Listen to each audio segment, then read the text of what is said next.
Maktab va bog'chaga qilingan to'lovlardan 12% ni qaytarib olish mumkinligini bilasizmi? Soliq kodeksining 378-moddasiga asosan farzandingiz xususiy bog'cha yoki maktabda o'qisa, uning ta'limi uchun oyiga 3 million so'mgacha to'lagan mablag'laringiz daromad solig'iga tortilmaydi.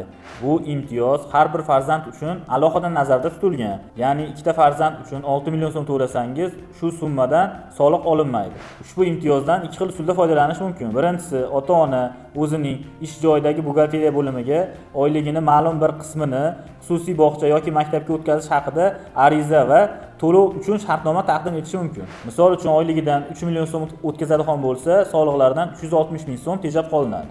Ikkinchi usuli, ota-ona ushbu imtiyozdan soliq xizmatiga yil yakunlari bo'yicha daromadlar to'g'risida deklaratsiya va o'qish uchun to'lov amalga oshirilganligi to'g'risida hujjatlar nusxalarini taqdim etgan holda foydalanishi mumkin.